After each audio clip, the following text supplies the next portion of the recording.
뉴스 시작합니다. 저는 동정민입니다.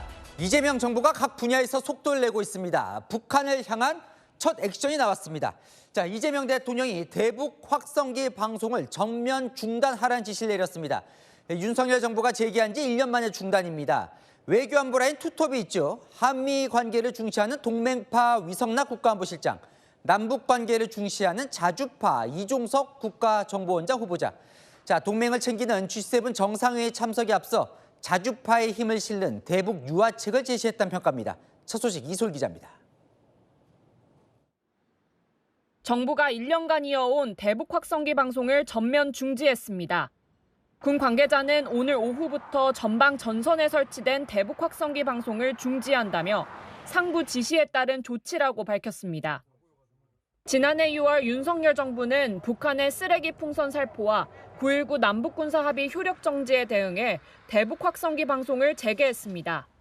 전방 지역에 고정식 24대, 이동식 16대 등 총 40대의 확성기가 동원됐지만 이번 조치로 모두 가동이 멈췄습니다. 다만 군은 방송 중단이 아닌 중지라는 표현을 사용해 전면 철수보다는 일시적 조치임을 분명히 했습니다. 실제로 확성기도 현장에 그대로 남아있는 상태입니다. 북한이 여전히 대남 확성기 방송을 이어가고 있어 우리 군도 향후 북한의 방송 여부에 따라 재개 가능성을 열어둔 것으로 보입니다. 북한의 소음 공세로 고통을 겪었던 접경 지역 주민들은 이번 조치를 환영하면서도 북한의 호응 여부를 예의주시하고 있다고 밝혔습니다. 1시간 전까지만 해도 대남 방송을 했거든요. 그러니까 뭐 오늘 밤이나 주말까지는 좀 지켜봐야 될 것 같은데 실질적으로 하는지 안 하는지.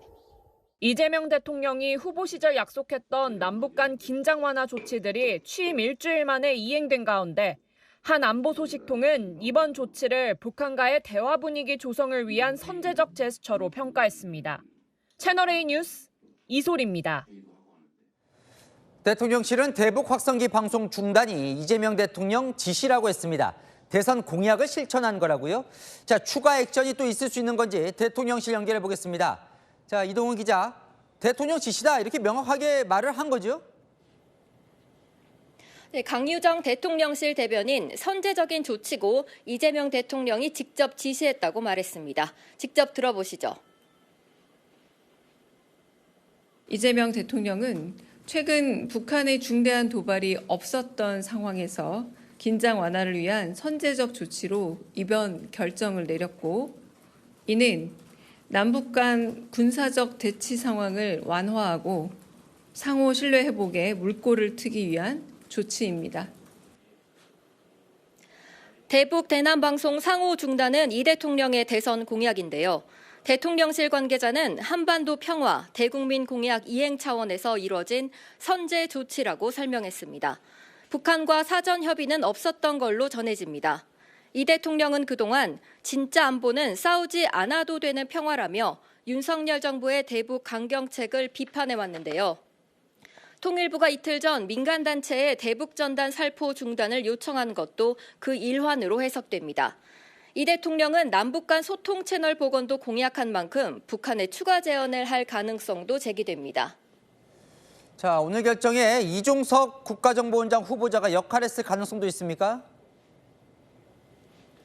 네, 이종석 후보자에게 눈길이 가는 것도 사실입니다. 이 후보자는 그동안 윤석열 정부가 효력을 정지한 9.19 남북 군사합의 이행을 강조해왔습니다. 일각에서는 남북 정상회담을 위한 밑자락이라는 해석도 나옵니다. 이 대통령은 대선 기간 남북 정상회담에 대해 당연히 해야 하는 일이라면서도 지금 상태로는 매우 어려울 것이라고 말했는데요. 트럼프 미 대통령의 북미 회담 가능성에 대비한 준비를 해야 하는 것 아니냐는 말도 나옵니다. 지금까지 대통령실에서 전해드렸습니다. 외교안보 라인의 또 다른 축, 한미 동맹을 중시하는 동맹파도 출격합니다. 위성락 국가안보실장이 다음 주 대통령과 함께 직접 G7 정상회의에 참석할 것으로 보입니다. 윤석열 정부에서 임명된 조태열 외교부 장관 대신에 회의에 동석할 가능성도 있습니다. 정현주 기자입니다. 이재명 대통령의 첫 외교 무대인 G7 정상회의에 윤석열 정부에서 임명된 조태열 외교부 장관이 불참 않을 쪽으로 가닥이 잡혔습니다. 대신 미국 통인 위성락 대통령 국가안보실장이 동행할 것으로 전해집니다. 여권 핵심 관계자는 G7 본회의는 1+1이라 이 대통령과 한 명만 더 들어갈 수 있다며 위성락 실장으로 충분하다고 말했습니다. 어제 임명된 신임 박윤주 외교부 1차관이 합류할 가능성도 있습니다. 당초 관행대로 외교부 장관 동행을 검토했지만 새 외교팀이 조 장관을 대체할 것으로 보입니다.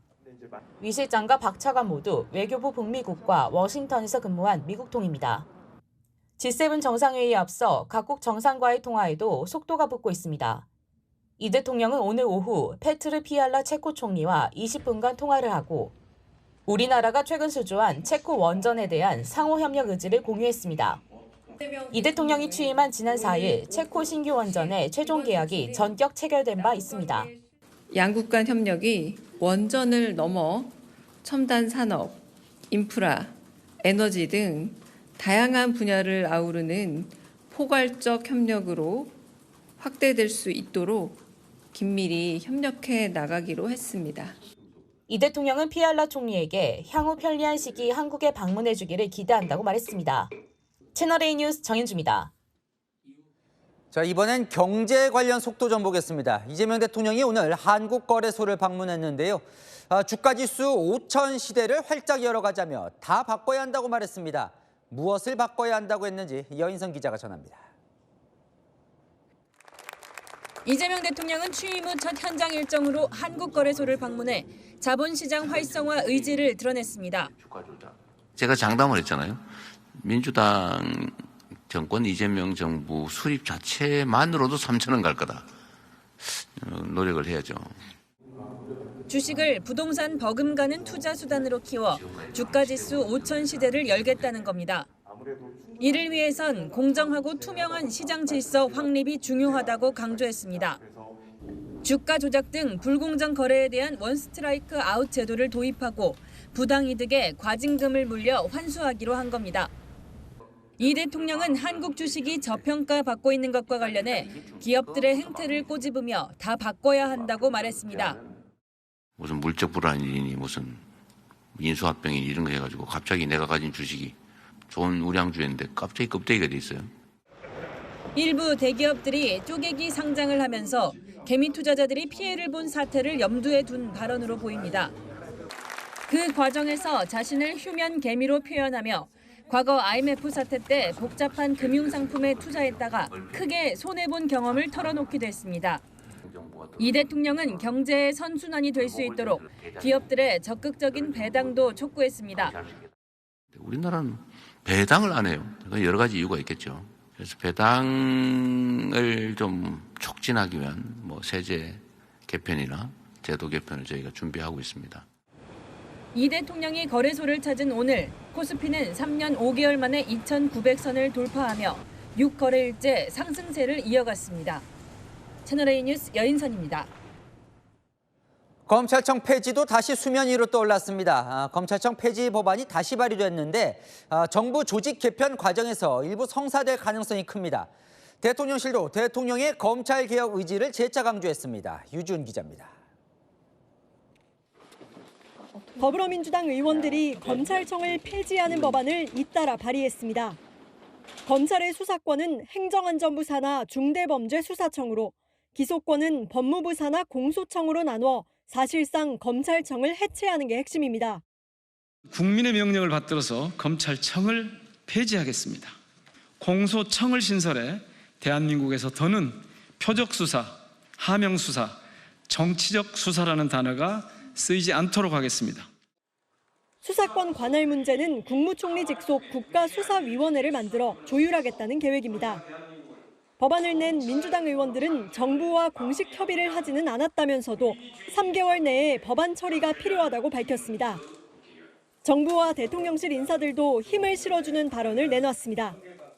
이한주 국정기획위원장은 오늘 인터뷰에서 수사는 분리해서 전문기관에 맡기고 검찰은 공소 유지에만 집중하는 부분으로 가게 될 것 같다고 말했습니다. 우상호 대통령실 정무수석도 대통령의 검찰개혁 의지가 변함없이 강하다고 강조했습니다. 국민의힘은 일방적으로 검찰에 대한 적개심으로 법안을 발의했다며 고민도 없이 검찰 힘 빼기만을 하는 법안은 사법 시스템을 완전히 붕괴시킬 것이라고 비판했습니다. 검찰은 정부안도 나오기 전에 개별 의원의 입법 발의에 입장을 내는 건 적절치 않다며 말을 아꼈습니다. 채널A 뉴스 유주은입니다. 김민석 국무총리 후보자 관련 단독 보도로 이어갑니다. 김 후보자 아들이 고등학교 3학년 시절 추진했던 법안이 있었는데요. 실제 국회에서 민주당 의원이 대표 발의했고 아버지인 김민석 의원이 공동 발의자로 포함되어 있었습니다. 김지우 기자의 단독 취재 내용입니다. 김민석 국무총리 후보자 아들 김모 씨가 고교 재학 시절 표절 예방을 목표로 하는 교내 동아리를 만든 건 2022년 8월입니다. 동아리 홈페이지에는 중등교육에서 학문의 진실성과 표절 관련 교육을 의무화하는 교육기본법 개정안에 초안을 써서 제출했다는 활동 내용이 소개되어 있습니다. 동아리 공동 창립자인 김 씨는 2023년 한 온라인 매체와의 인터뷰에서 최종 목표는 표절 의무 교육 입법화라고 말했습니다. 김 씨가 고교 3학년이었던 2023년 11월 관련 법안은 실제로 국회에서 발의가 됐습니다. 대표 발의자는 더불어민주당 소속 A 의원이었고 공동 발의자 명단에는 김민석 후보자가 포함돼 있습니다. 이 법안은 학교장 등의 학습윤리교육 실시, 학습윤리 증진 심의회 설치를 규정하고 있는데 김 씨 동아리 홈페이지에 올라있는 초안 내용과 일부 문구만 제외하고 일치합니다. A 의원은 김 후보자 아들과 개인적으로 가까운 사이라며 김 씨에게서 직접 전화가 왔고 큰 틀의 가치 부분에서 동의해 발의했다고 설명했습니다. 이 법안은 소관 상임위에 상정되지 않았고 지난 2024년 5월 21대 국회 임기 만료로 자동 폐기됐습니다. A 의원은 입법을 해보려 했는데 우선순위에서 밀렸다고 밝혔습니다. 현재 대학생인 김 후보자 아들은 동아리 활동 실적이 대학 입시에 쓰였는지에 대해 지원할 때 쓴 정보를 모아보는 중이라며 정리를 해서 알려주겠다고 밝혔습니다. 김 후보자 측은 공동 발의에 참여한 배경을 묻는 채널A 질문에 대해 내용을 확인해보겠다고 밝혔습니다. 채널A 뉴스 김지우입니다. 오광수 대통령 민정수석이 부끄럽고 송구하다고 한 부동산 차명관리 논란도 잠잠해지지 않고 있습니다. 대통령실도 일부 부적절한 처신이 있었다고 인정했습니다. 인사검증 최고 책임자가 정작 제대로 된 검증을 받지 못했다는 부실검증 비판도 나옵니다. 조민기 기자입니다. 대통령실은 부동산 차명관리와 차명대출 논란이 불거진 오광수 민정수석에 대해 부적절한 부분이 있었다고 인정했습니다. 오 수석은 검사장 재직 시절 아내가 보유한 건물을 지인을 통해 차명관리하고 재산 신고에서 누락했다는 의혹을 받고 있습니다. 15억 원 차명대출 의혹도 제기됐습니다.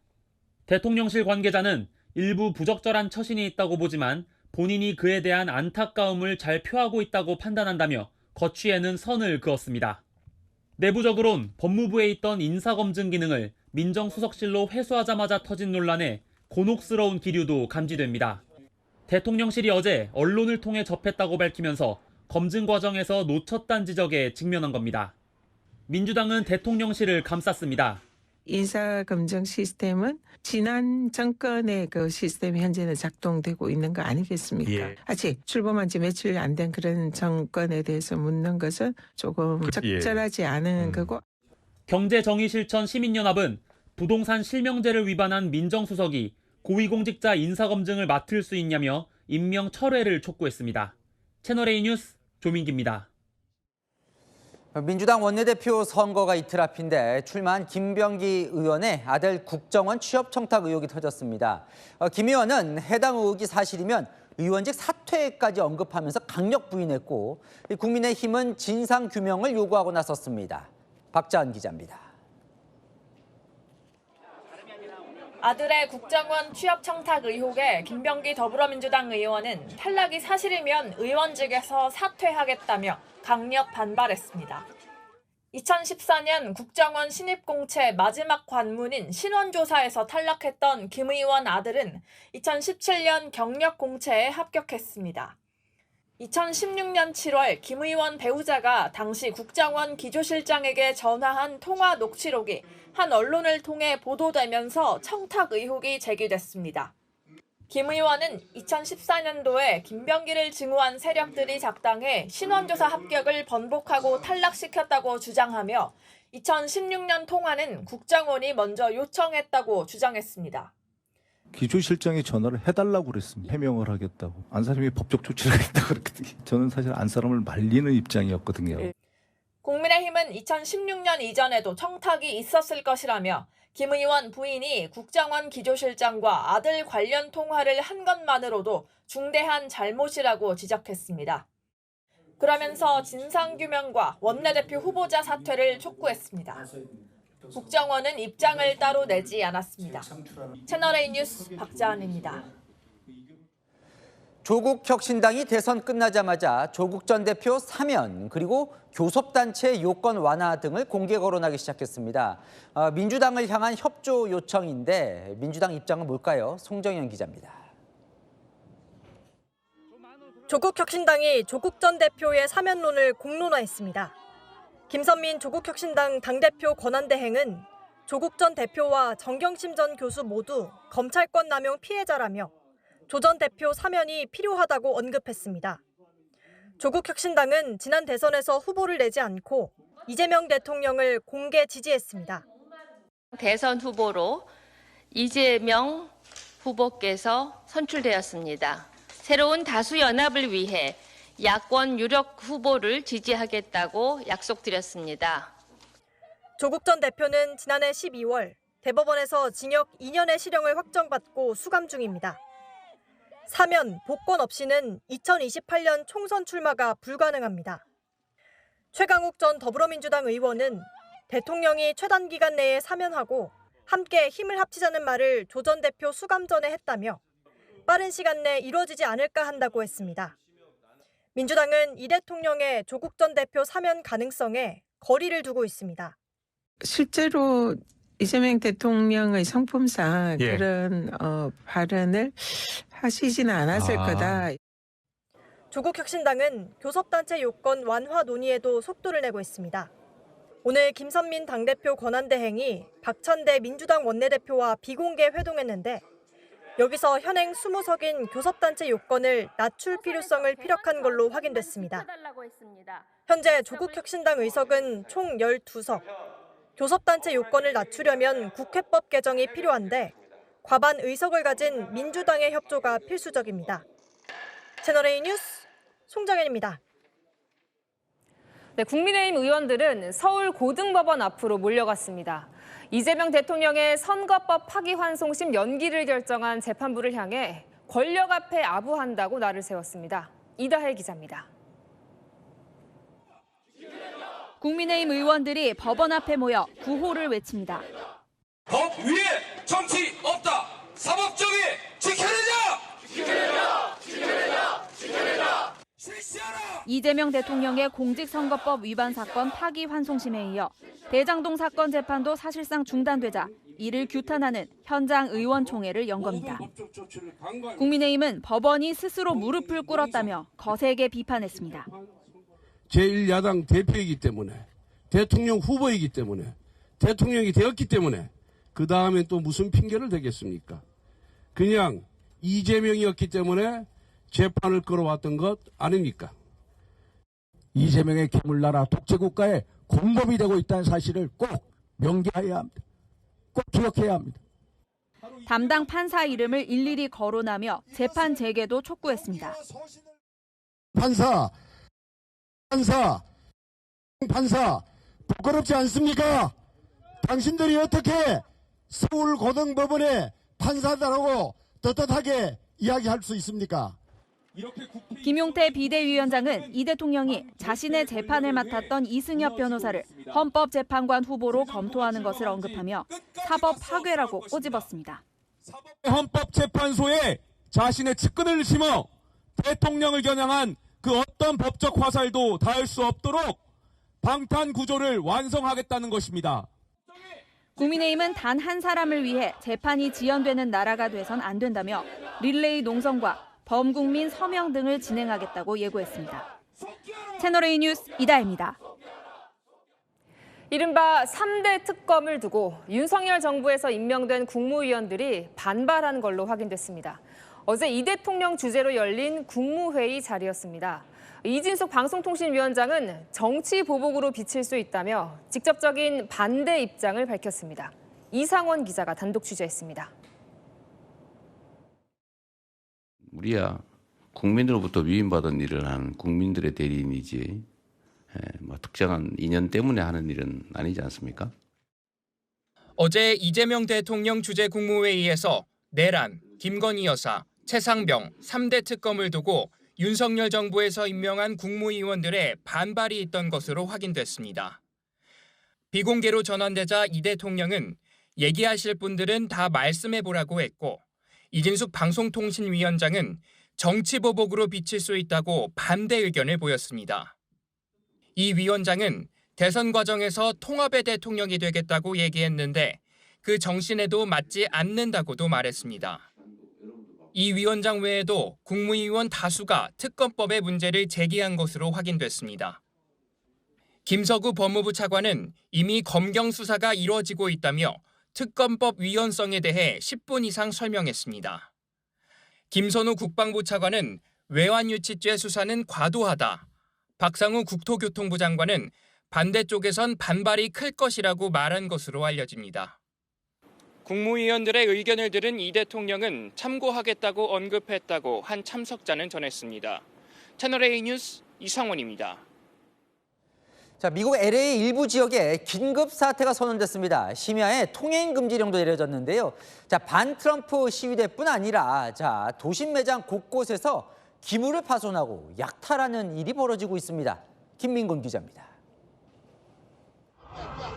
후드 티셔츠를 입고 복면을 쓴 사람들이 스포츠 용품 매장 문을 강제로 뜯고 일제히 안으로 들어갑니다. 옷 등을 양팔 가득 들고 나와 뿔뿔이 도망치는 데엔 채 30초도 걸리지 않습니다.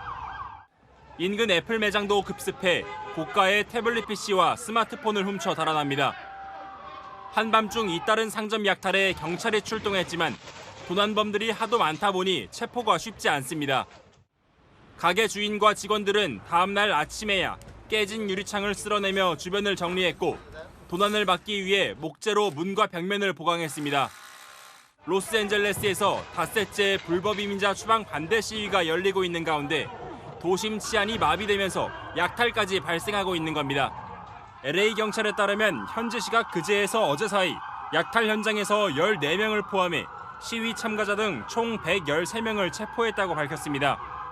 치안이 악화되자 LA 시장은 어제부터 비상사태를 선포하고 오후 8시부터 오전 6시까지 도심 지역 야간 통행 금지령까지 내렸습니다.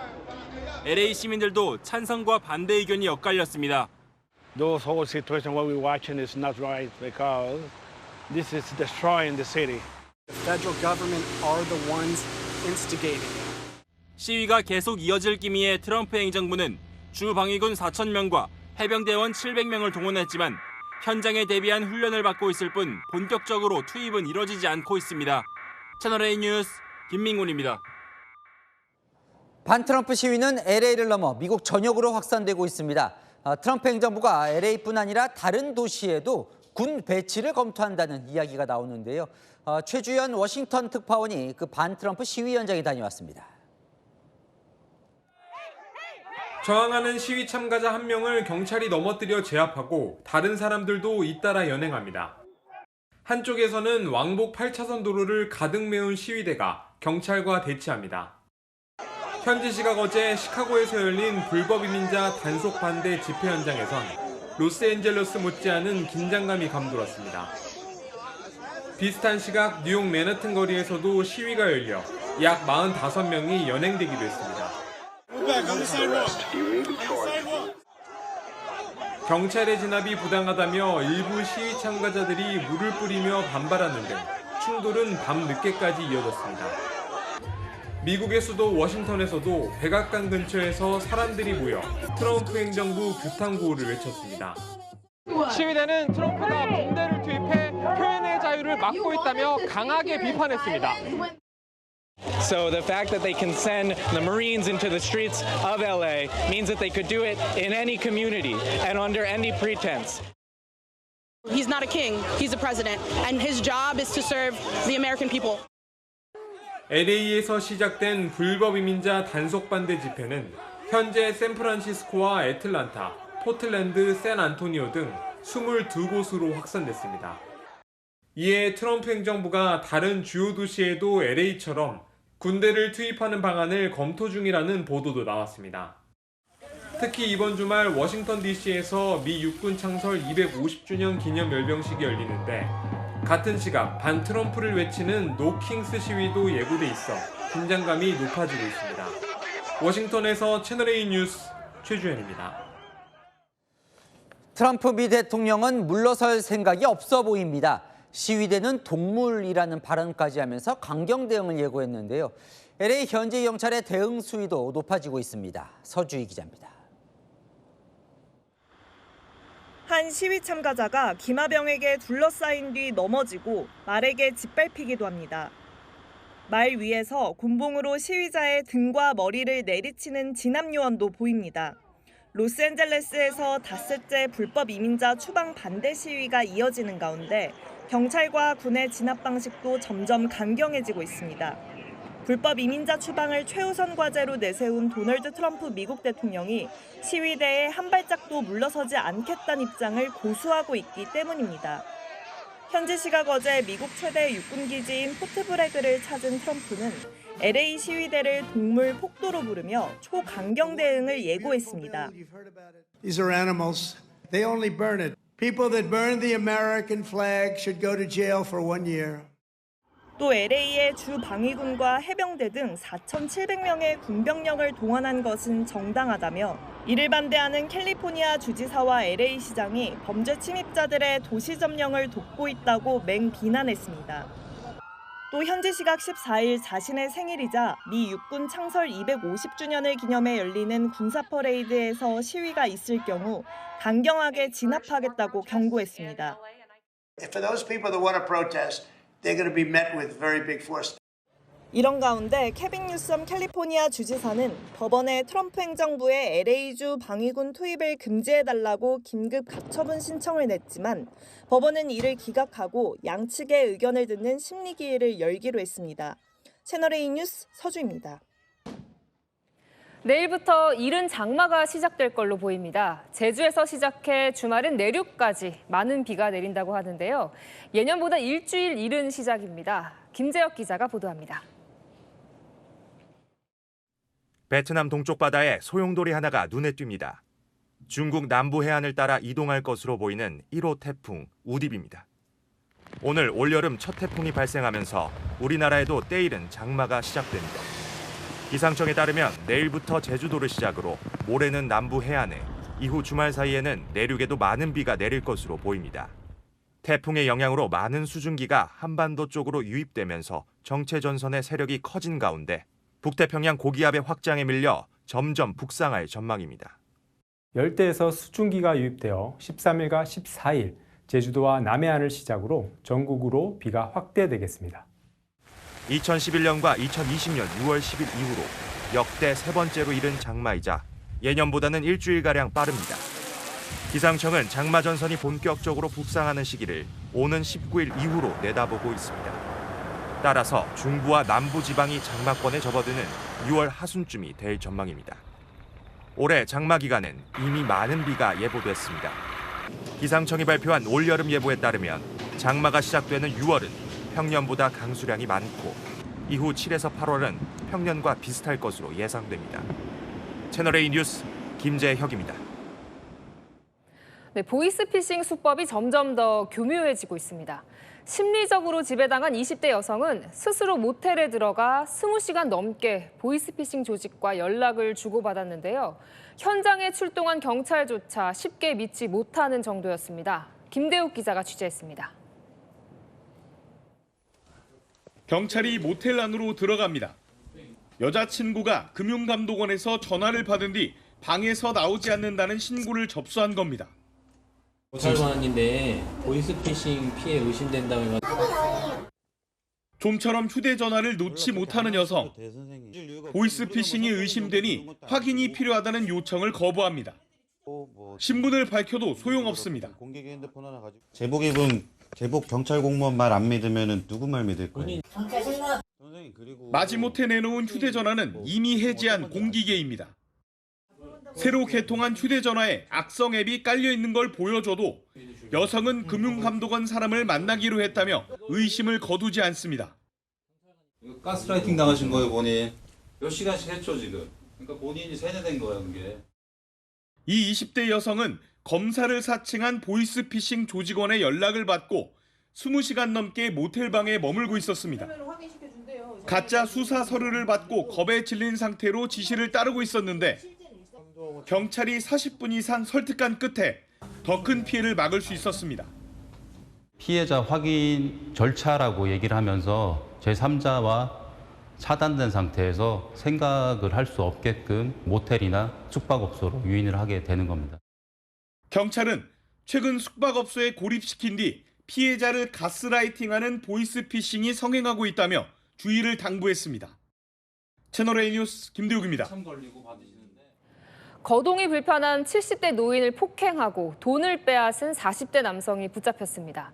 피해자는 베트남전 참전 용사였는데요.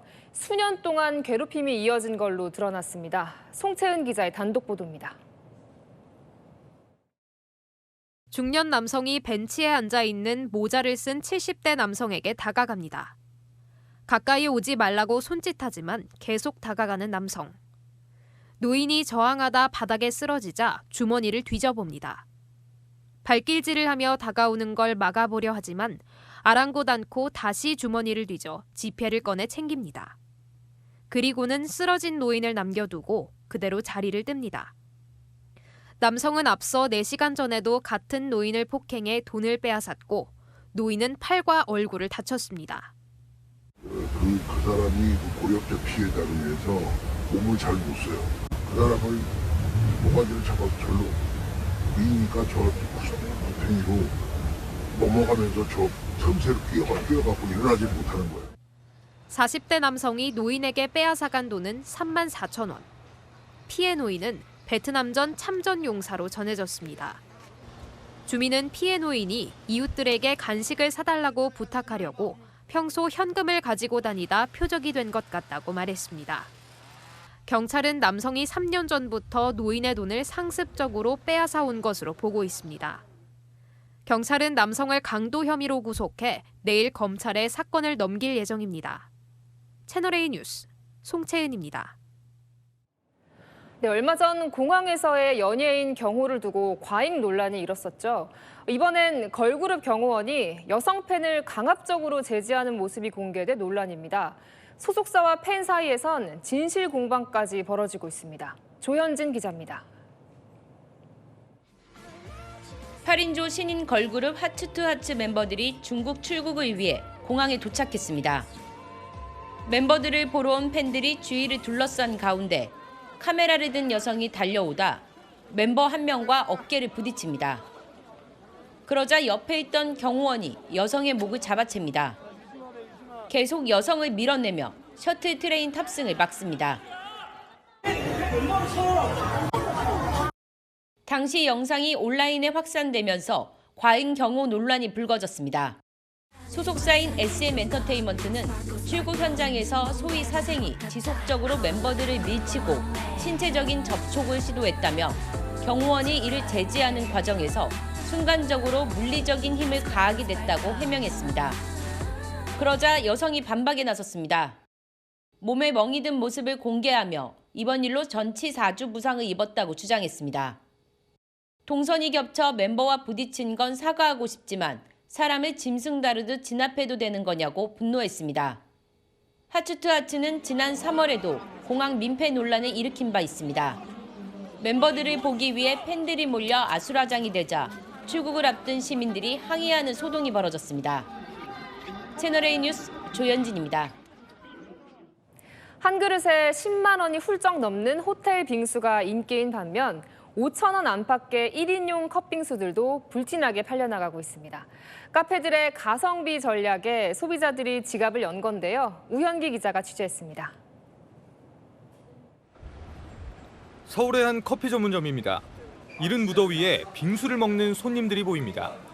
자세히 보니 일반 빙수보다 크기가 작은 1인 컵빙수입니다. 막 친구 스토리에도 자주 나오고 하니까 한번 호기심에 한번 처음 먹어보게 된 것 같습니다. 크기는 작지만 빙수에 들어갈 내용물은 다 갖췄습니다. 4,000원에서 6,000원 정도로 시중에서 판매되는 컵빙수들입니다. 우유 빙수를 기본으로 젤라또 형태의 팥이나 시리얼, 인절미 등이 들어가 있습니다. 보통 10,000원이 넘는 일반 빙수보다 저렴해 젊은 층과 1인 가구를 중심으로 인기가 많다 보니 다른 커피 전문 업체들도 1인 컵빙수를 잇따라 내놓고 있습니다. 메뉴 출시 5주 만에 120만 개가 판매된 것으로 파악하고 있습니다. 분당 28개가 팔린 꼴인데요. 최근 호텔업계가 15만 원에 육박하는 빙수를 내놓으며 프리미엄 소비 심리를 자극하고 있는가 하면 또 다른 한편에선 가성비를 추구하는 컵빙수가 인기를 끌고 있는 겁니다. 실용적인 가격에 즐길 수 있는 형태의 상품이다. 이렇게 볼 수가 있겠습니다. 빙수도 호텔 빙수와 카페 빙수 이렇게 이제 양극화되고 있다. 빙수 가격 양극화에 업계 판매 전략도 극과 극을 보이고 있습니다. 채널A 뉴스 우형기입니다. 피부에 생겨난 작은 사마귀 쥐젖, 그냥 놔두기엔 신경 쓰이죠. 이 쥐젖을 제거하는 의료기기를 허가도 없이 들여와 피부관리실에 판 일당이 적발됐습니다. 시술 뒤엔 염증이나 흉터 같은 부작용도 있었다고 하는데요. 홍란 기자가 보도합니다. 뾰족한 침이 달린 기기를 얼굴 모형에 갖다 대자 작동하기 시작합니다. 이게 작동이 되고 있는 거거든요. 쥐젖이나 점, 사마귀 등을 제거하는 독일산 의료기기입니다. 이 제품을 수입한 뒤 안전성 허가를 받지 않고 피부관리실에 판 업체가 적발됐습니다. 플라즈마, 즉 전기자극 장치를 이용한 시술은 의료인만 할 수 있는데 전국 8개 지부를 통해 각종 시연과 교육도 해왔습니다. 이 기기를 이용했다가 염증과 흉터 같은 부작용이 발생하기도 했습니다. 전문가들은 최근 피부관리실에서 쥐젖 등을 제거하다 부작용을 호소하는 환자가 늘었다고 설명합니다. 플라즈마 기기는 피부에 상처를 내는 기기이므로 이후에 염증이나 아니면 흉터로 내원하시는 분들이 많습니다.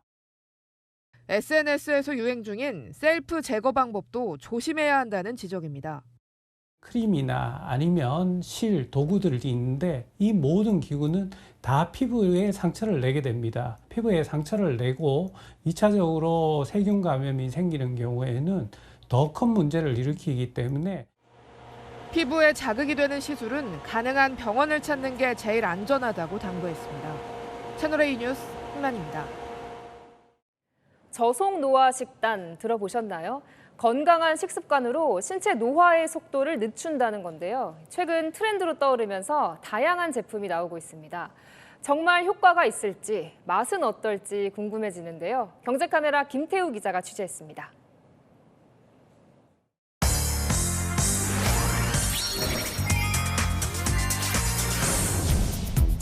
사람들이 줄을 서 입장을 기다리고 있는 서울 마포구의 한 식당. 주 메뉴는 통곡물로 만든 빵과 달걀볶음, 두부로 감싼 생선입니다. 당분과 포화지방이 적고 영양소와 식이섬유가 풍부해 노화 속도를 늦춘다는 이른바 저속노화 음식입니다. 건강이나 피부 미용이나 웰빙 이런 쪽에 관심이 생겨서 와봤어요. 저속노화 관련 메뉴를 취급하는 식당은 현재 전국 24,000여 곳으로 4년 전보다 2배 이상 늘었습니다.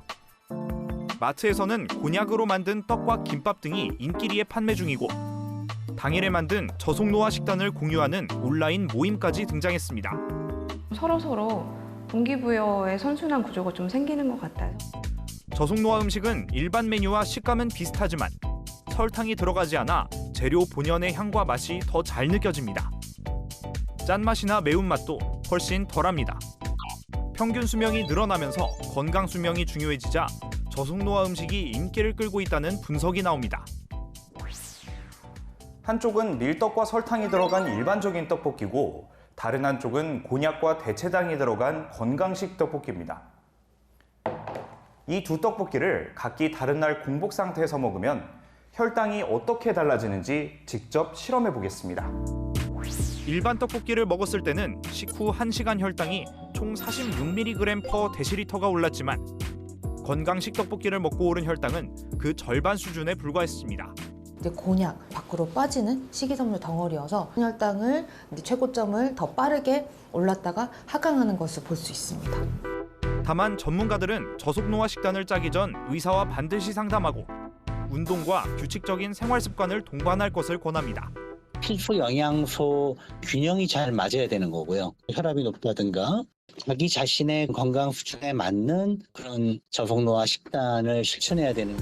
노화를 완전히 막을 수는 없겠지만 가급적 천천히 진행되도록 하려는 노력은 앞으로도 이어질 전망입니다.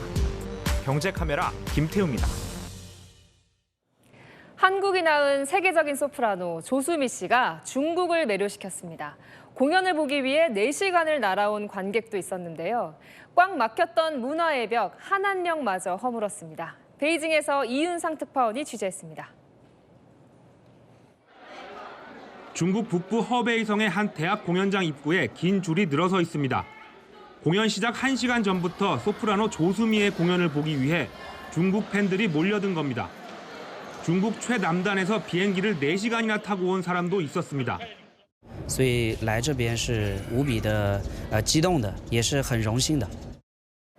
1200석 규모의 공연장은 보시는 바와 같이 관객들로 발디딜 틈이 없습니다. 공연이 시작되고 조수미가 등장하자 관객들이 환호합니다.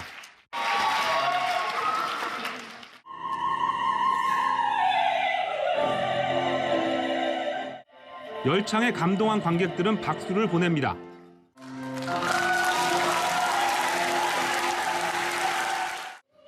독창 무대와 후배 성악가들과의 협업 무대 등 1시간 반 공연을 펼쳤습니다.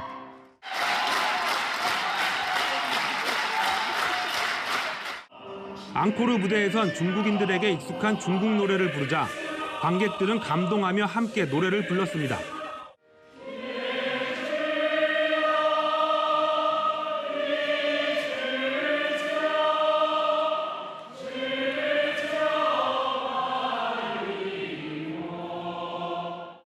我曾经看过他在国内外看过他的5场独唱音乐会，算他的超级粉丝吧。 중국의 환호에 조수미도 감명을 받았다고 밝혔습니다. 우리가 이 아시아 쪽에서 같이 갈 수 있는 거, 그게 분명히 예술이고 음악이고. 중국 안팎에선 한국 대중문화를 겨냥한 규제, 이른바 한한령이 완화될 것이란 분석이 나옵니다. 베이징에서 채널A 뉴스 이윤상입니다. 미국 알래스카에서 훈련 중이던 우리 KF-16 전투기에 이상이 생겨 조종사들이 이륙 도중 비상 탈출했습니다. 전투기는 파손됐지만 다행히 조종사들은 무사한 걸로 확인됐습니다. 송진섭 기자입니다. 전투기 한 대가 앞쪽으로 고꾸라진 채 활주로 옆 풀밭에 처박혀 있습니다.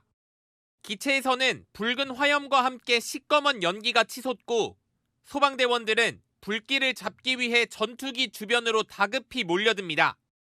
우리 시각으로 오늘 오전 9시 2분쯤 미국 알래스카주 아일슨 기지에서 다국적 연합 공군훈련 레드 플래그에 참가 중이던 우리 공군 KF-16 전투기가 이륙 중 이상이 발생해 조종사 2명이 비상 탈출했습니다.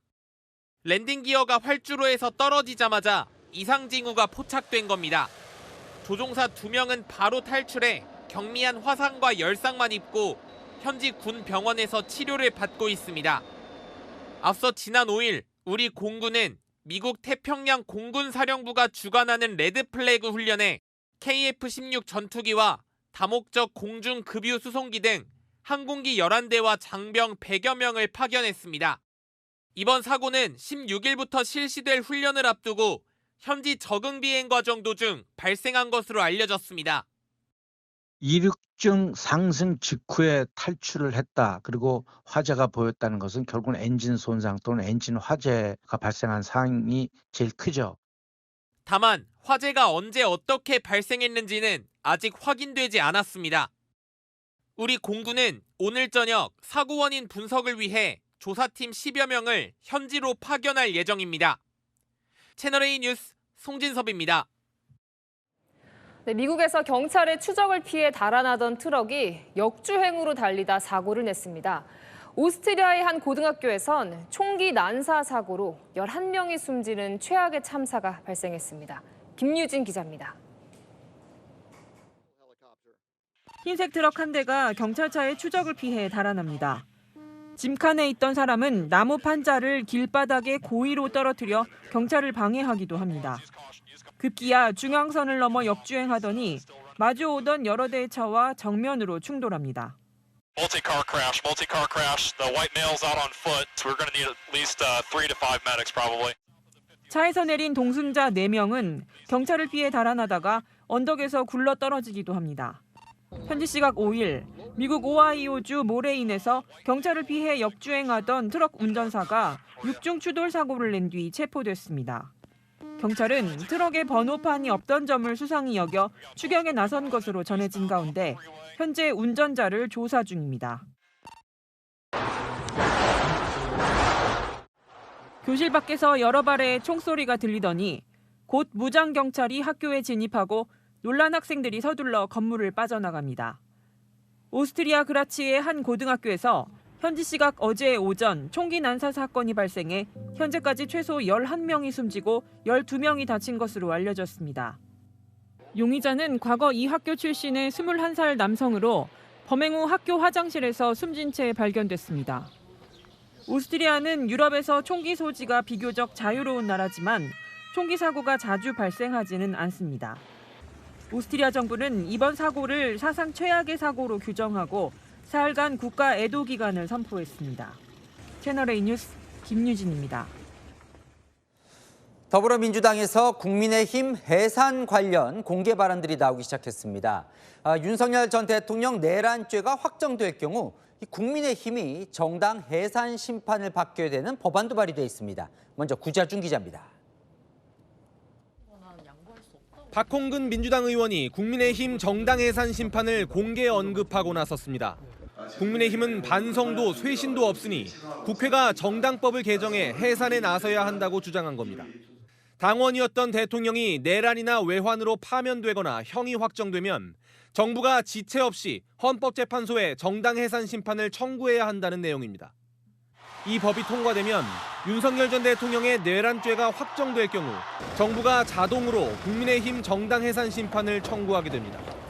과거 통합진보당이 해산된 과정과 비교해보면 이번 국민의힘은 100배, 1000배 더 위중하고 위험한.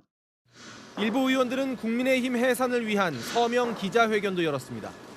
국민의힘 다수는 윤석열 탄핵 반대 당론의 무효화조차 거부하며 내란 수계를 감싸고 있습니다.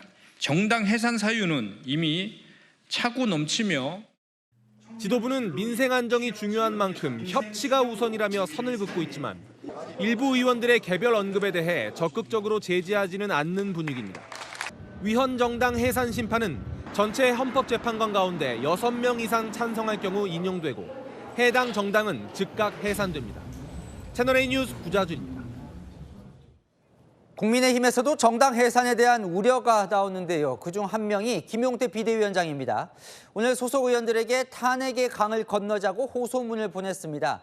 이 정당 해산 소지를 막기 위해서라도 윤석열 전 대통령 탄핵 반대 당론을 철회해야 한다는 취지입니다. 이세진 기자입니다. 김용태 국민의힘 비상대책위원장은 오늘 오전 의원 전원에게 비대위원장 명의의 호소문을 보냈습니다. 당이 총의를 모아 탄핵의 강을 건너는 것이 보수 재건의 시작이 될 것이라며 개혁안에 힘을 실어달라는 요청이었습니다.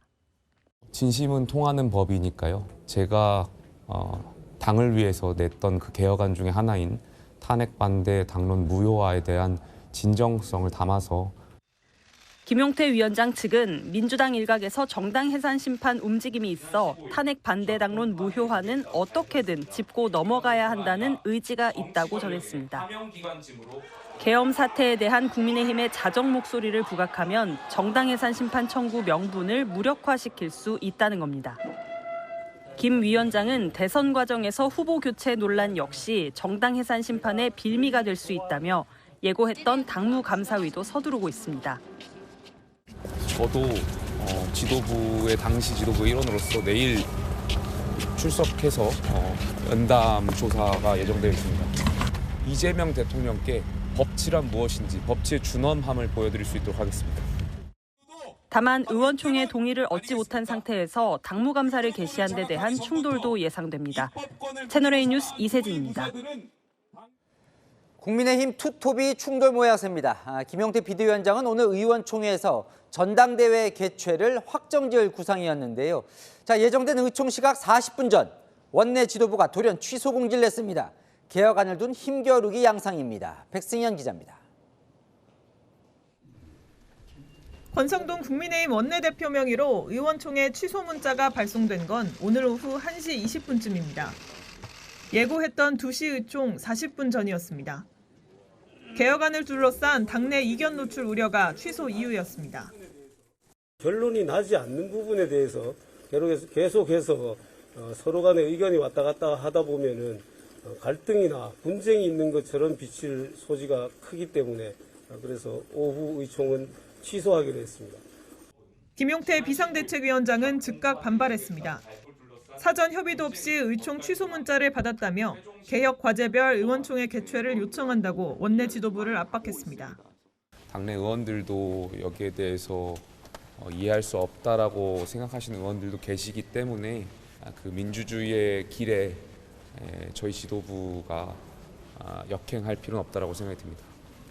김 위원장 측은 오늘 의총에서 전당대회 개최가 확정될 조짐을 보이자 친윤 원내 지도부가 의총 자체를 취소했다고 의심하고 있습니다.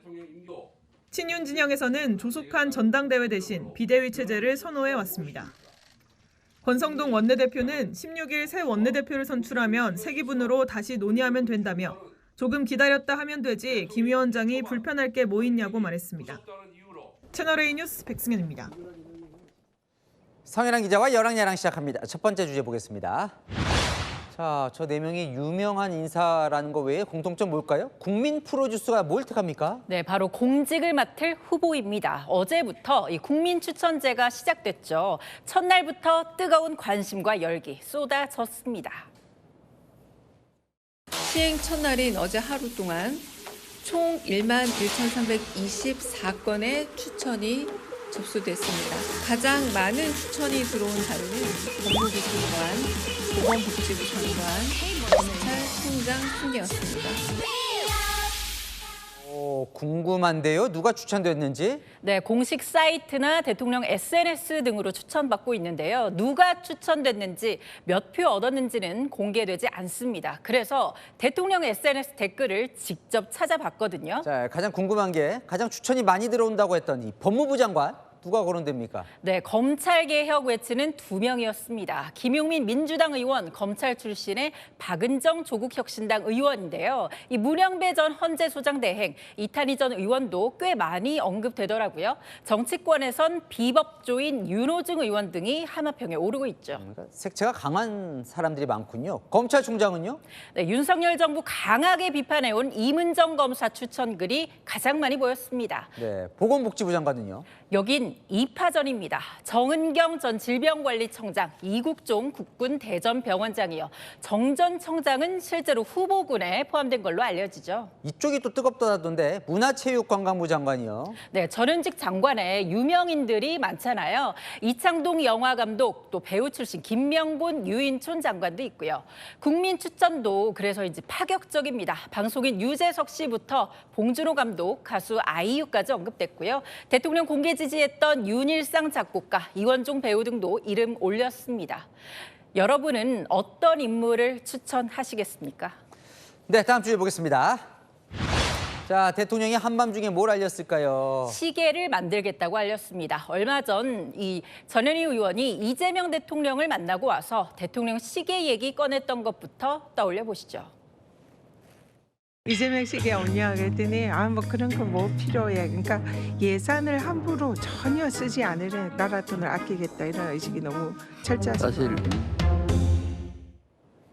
그 이후로 이번 정부는 기념품인 대통령 시계 안 만든다는 보도가 쏟아졌거든요. 어젯밤 9시쯤 강유정 대통령실 대변인이 시계 만들지 말라고 했던 보도는 사실 아니라고 해명했습니다. 시계를 포함해서 선호도 높은 품목을 찾아달라고 지시했고 선물로 제작될 예정이라고요. 그리고 약 3시간 뒤 자정쯤 대통령이 직접 글을 올렸습니다. 오해가 생긴 듯하다며 가성비 높은 대통령 시계 제작을 지시했다고요. 따져보니까 시계가 필요하다고 봤나 보군요. 네, 이재명 대통령 기대해도 좋다고 알렸는데요. 과거 대통령 기념품 보면 벽시계, 찻잔 세트, 볼펜 등 다양한 선물 품목이 있었습니다. 대통령실 관계자는 시계 외 다른 굿즈, 즉 기념품 요청도 많아서 제작을 고민 중이라고 했습니다. 아까 눈에 띄는 게 가성비 높은 시계를 만들겠다고 했던데 보통 얼마입니까? 네, 기존 대통령 시계는 원가 4, 5만 원 수준에서 만들어지는데요. 이 대통령 선물 중 시계가 비용 대비 효과가 가장 뛰어나다고 했죠. 이 대통령 이름의 기념품, 국민 세금 들이는 만큼 비용도 중요하겠지만 실세 생색내기용이 아닌 가장 의미 있는 곳에 전해지는 것이야말로 더 중요하지 않을까요? 네, 지금까지 여랑야랑이었습니다. 내일 때이른 더위가 절정에 달합니다. 서울 낮 31도로 한여름 날씨인데요. 당분간 예년 이맘때보다 덥겠습니다. 내일 아침 기온 서울 17도, 강릉 19도에서 시작하고요. 중부 내륙은 일교차가 크겠습니다. 한낮에는 30도 이상인 곳이 많은데요. 대전 31도, 청주와 대구 30도 예상됩니다. 떼약볕 아래 자외선도 무척 강합니다. 내일 대부분 지역이 매우 높음, 남해안은 높음 단계 예상됩니다. 내일부터 제주는 정체전선의 영향을 받겠습니다. 평년보다 일주일 빨리 장마가 시작되는 건데요. 양은 이틀간 최대 80mm가 넘겠습니다. 호우 대비 잘해주시기 바랍니다. 열대 수증기가 유입되며 모레는 충청 이남, 주말에는 전국으로 비가 확대됩니다. 한편 오늘 1호 태풍 우디비 발생했는데요. 우리나라는 직접 영향권에 들진 않겠지만 강수량이 늘어날 수 있겠습니다. 날씨였습니다. 뉴스에 마칩니다. 시청해주셔서 감사합니다.